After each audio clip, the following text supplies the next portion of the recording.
Have a question. What are you doing for your self care on a daily basis?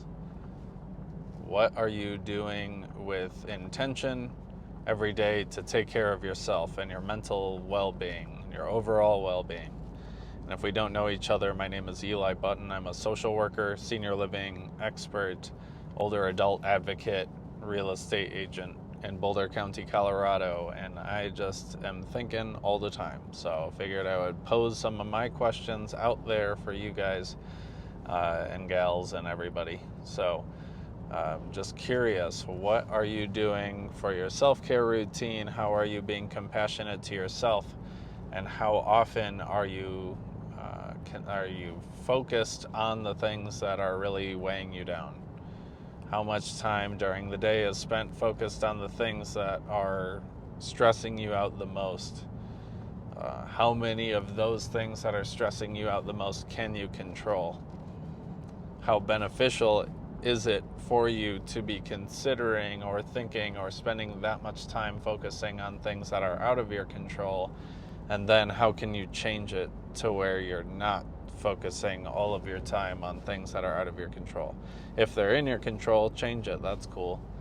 You know, maybe it's a matter of feeling exhausted or and not having motivation to do those things that are in your control. But as we've talked about before, if there are things that are weighing on your mind that are within your control, they will continue to weigh on your mind until you do something about it, until you cross it off your list. So, hey, my version of self-care, well, I got a lot of different versions, but creating a list for my to-dos every day is a version of self-care, because throughout the day, as I'm crossing things off of my list, it is reinforcing how much work I do and how much I get done, and I can see that. And so constantly throughout the day, I'm reinforcing myself with, wow, look at all these check marks. I really got a lot done today. So that's just one thing that's at work that is reinforcing me, and it's a method of self-care by kind of really routinely patting myself on the back for a day of hard work. But also, I have other things. I'm a human. I like to play video games. I like to exercise. I like to take photos sometimes out and about. But I have things. I have things outside of work, you know, and working 6 to 7 days a week. Well, 7 really, but 6 in-office days a week. It's still important to find time to take care of yourself, because if you don't, you burn out. That's no good for anybody. But I mean, yeah, it's just good to put intention to it too, you know.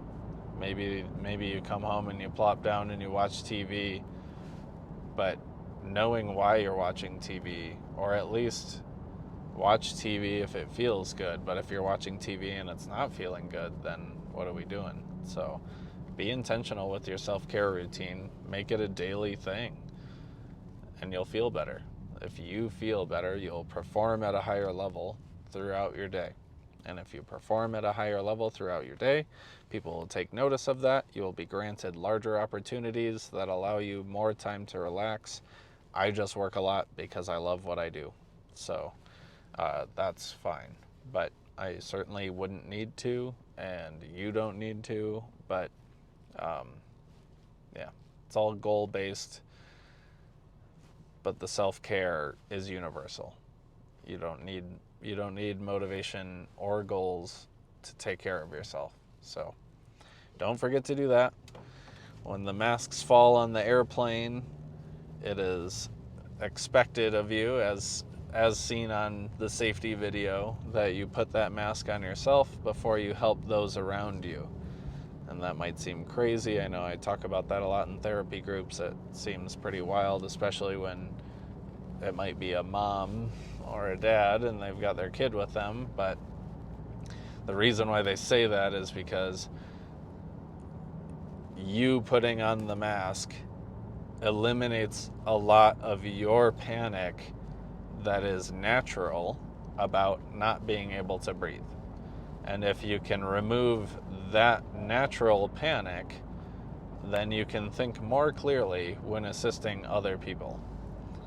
And in the same way, if you have an active self-care routine and you are addressing that internal panic or internal stressors and challenges, then you will show up better for yourself and those around you.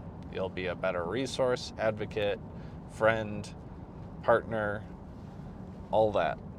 So, any whoosies, I always very much appreciate you guys for, I appreciate everybody for tuning in and listening to my little ramblings, especially these ones when I'm driving around, but it's just what's coming onto mind. So, again, thanks so much. Appreciate you so much. If you want to leave a comment and connect with me, please feel free. Comment, like, subscribe, the whole nine. Would love that. Many, many butterfly kisses to you and your family. See you next time.